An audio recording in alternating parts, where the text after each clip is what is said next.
এখন চলেছে সিকান্দারের বেশ কয়েকটা আপডেট নিয়ে। সিকান্দারের রান টাইম এসে গেছে, ফার্স্ট হাফ কত টাইমে, সেকেন্ড হাফ কত টাইমে, সিকান্দারের কবে সিনেমাটা রিলিজ করছে, সিকান্দারের ট্রেলার কবে রিলিজ করছে, ট্রেলারের অ্যানাউন্সমেন্ট কিরম করে কবে হচ্ছে, এবং তার সাথে এই যে সিকান্দার নাচে বলে যে গানটা আছে তার 24 ঘন্টা কত ভিউজ হয়েছে, তো সব তোমরা এই ভিডিওতে তোমাদের বলে দেবো। তার সেই জন্য পুরো ভিডিওটা দেখতে হবে এবং লাইক দিয়ে কিন্তু দেখা শুরু করতে হবে। তো প্রথমে যেটা বলবো যে সিকান্দার নাচে বলে যে সিনেমা এই যে গানটা রিলিজ করেছে, সেই গানটা 24 ঘন্টায় 32.2 মিলিয়ন কিন্তু ভিউজ হয়ে গেছে। এবং তোমাদের বলে রাখি এখানে 3,90,000 মতো লাইক করে গেছে। তো এটা হিউজ, এটা কিন্তু অনেক।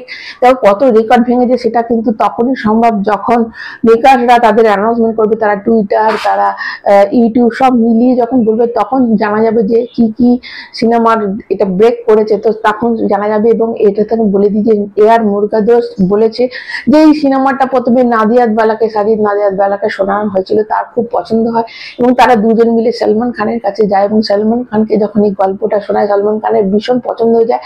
তখন তারা 2025 সালের ডেটটা কিন্তু চায়, কিন্তু সালমান খানের এতই পছন্দ হয়েছিল তা সে বলেছিল যে আমি সিনেমাটা সব ছেড়ে, তোমরা জানো দ্য বুল বলে সালমান খানের একটা সিনেমা আসছে, তো সেটাকেও কিন্তু বন্ধ করে আগে বলেছে এই সিনেমাটা করবো। কাজে যারা এই হেটার, যারা নালে যে হেটার্স গুলো থাকে, তারা যে বলছে যে সিনেমাটা রিমেক সিনেমাটার মধ্যে কোনো দম নেই, তাহলে সালমান খান যখন অন্য বাকি সিনেমা বাদ দিয়ে এই সিনেমাটাকে আগে করে বলেছে, সাজিদ নাদিয়াদওয়ালা যে হচ্ছে নাম্বার 1 এখনকার প্রডিউসার, সে যখন এতে টাকা ঢালবে বলেছে, সিনেমাটার মধ্যে এমন কিছু আছে যার জন্য সে কিন্তু সালমান খানকে মানে বলেছে, অ্যাপ্রোচ করেছে। এবং সালমান খান পুরো ন্যারেশনটা শোনার পর তার এতটাই পছন্দ হয়ে গেছে, সে কিন্তু আগে সিনেমা করার কথা বলেছে। এবং তোমাদের সাথে জানিয়ে রাখি যে এই সিনেমাটার ফার্স্ট হাফ সিনেমাটা হচ্ছে 1 ঘন্টা 15 মিনিট এবং সেকেন্ড হাফ হচ্ছে 1 ঘন্টা 5 মিনিট, টোটাল 2 ঘন্টা 20 মিনিট। সিনেমাটা কিন্তু যেরকম ভেবেছিলাম যে অনেকটা বড় হবে সেরকম কিন্তু না। দেখো পুষ্পা হচ্ছে লাস্টে যে সব থেকে বড় হিট পুষ্পা, সেটা কিন্তু 3 ঘন্টা সিনেমা ছিল, তো কোথাও কিন্তু একটু বোরিং অবশ্যই হয়েছিল। এখানে কিন্তু ফার্স্ট ট্র্যাকে সিনেমাটা চলবে, খুব ফাস্টে চলবে এবং টু দ্য পয়েন্ট সিনেমাটা হবে, সেটা তো বোঝাই যাচ্ছে। এবং যেখানে এআর মুরগাদোস আছে, সে স্টোরি টেলার, সে গল্প বলতে ভালোবাসে। দেখো সিনেমার মেন হচ্ছে কন্টেন্ট, যেটা আমরা জানি যে গজনীতে কিরকম হয়েছে, গজনীর মেন গল্পটা ছিল।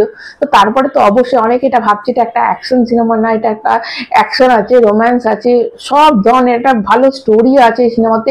এবং আজই কিন্তু সালমান খান তার এবং সাজিদ নাদিয়াদওয়ালা তারা কিন্তু একটা পোস্টার দিয়ে বলে দিচ্ছে সিনেমাটা 30 তারিখে রিলিজ করছে। কোথাও একটা কনফিউশন ছিল যে 28 তারিখ না 30 তারিখ, অবশ্যই 30 তারিখ সিনেমাটা রিলিজ করছে। তোমরা জানো যে টাইগার জিন্দা है সিনেমাটা কিন্তু একটা রবিবারে সানডেতে রিলিজ করেছিল এবং সিনেমাটা যতটা চলে মন করি ততটা কিন্তু চলেনি। তো আবার একটা সিনেমা সেটা 30 তারিখে মানে যেটা সানডেতে রিলিজ করছে এবং মানে সালমান খান কিন্তু এরকম হিরো, সে কিন্তু কোথাও আটকায়নি যে না একটা সিনেমা আমার চলেনি, আমার ফ্রাইডে থেকেই যাই, সেরকম কিন্তু বলেনি। কেন ওই দিন ঈদ আছে এবং সালমান খানের সিনেমার প্রতি সবাই এতটাই কনফিডেন্ট যে তারা জানে যে রবিবার উইকেন্ডের শেষের দিন রিলিজ করা সত্ত্বেও দেখো তার পরের দিন অবশ্যই ঈদটা চলবে, তো সেই মানে সত্ত্বেও কিন্তু সে কিন্তু রবিবারে রিলিজ করছে। সিনেমাটার মধ্যে কন্টেন্টের দম আছে ভাই।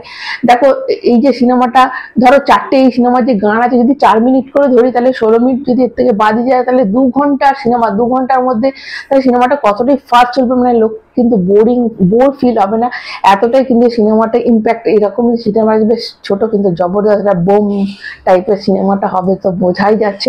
এবং তোমাদের সাথে বলে দিই যে তারা বলে দিয়েছে যে সিনেমার যে ট্রেলারটা সেটা রিলিজ করবে আইদার 22 অর 23 মার্চ। দেখো 22 এই জন্যই হবে না, কারণ 22তে কিন্তু জাটের অবশ্যই ট্রেলার রিলিজ করছে, তো একই দিনে দুটো বড় বড় সিনেমার কখনোই ট্রেলারটা রিলিজ করবে না। তোমরা জানো যে জয়পুরে জ্যাটের কিন্তু একটা মানে একটা ইভেন্ট আয়োজন করা হয়েছে, সেখানে ইভেন্টের মাধ্যমে এটা কিন্তু তারা ওপেন করছে মানে রিলিজ করবে।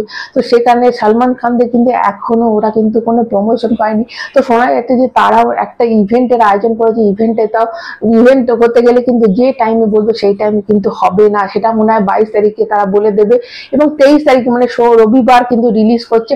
অবশ্যই কেন সিনেমাটা হতে দেখো 30 তারিখ রিলিজ করবে, তার ঠিক 23 তারিখে মানে এটা একটা জবরদস্ত, কিন্তু তারপরে কিন্তু টাইটেল ট্র্যাকটাও আছে। কাজে তারা স্ট্র্যাটেজি যেটা দিয়ে চলছে একদম ঠিকঠাক চলছে। এবং 22 তারিখে কখনই রিলিজ করবে না, এই জন্যই বলছি, কারণ 22 তারিখ দুটো সিনেমার কখনই, দুটো বড় বড় সিনেমার একসাথে ইভেন্টও একদিনে হবে, একই দিনে রিলিজ করবে, সেটা কখনই হবে না, ওটা 23 তারিখেই পেছিয়ে যাবে। এবং সেটাই দেখায় যে দুটোর মধ্যে কোন কন্টেন্টটা জবরদস্ত হবে। অবশ্যই এর তো আলাদা করে মানে কন্টেন্ট, কিন্তু এই যে মানে এটা যে ট্রেলার, সেটা কিন্তু আলাদা করে শুটও করা হয়েছে। মানে সিনেমাটা যাতে এমনটাই দেখানো হবে যে সিনেমা অনেকটা, তোমরা ট্রেলার দেখবে কিন্তু ট্রেলার দেখে তোমরা কিছুই বুঝতে পারবে না, কিন্তু একটা প্রচন্ড ইচ্ছে জাগবে যে হ্যাঁ সিনেমাটা ফার্স্টে দেখতেই হবে। তো এরকমই একটা শোনা যাচ্ছে যে ভেতরের খবর যে আলাদা করে একটা শুট করাও হচ্ছে। তো এবার দেখা সেটা কেমন হয় অবশ্যই ওয়েট করে আছি। তোমরা কতটা এক্সাইটেড অবশ্যই কমেন্ট করে জানাবে।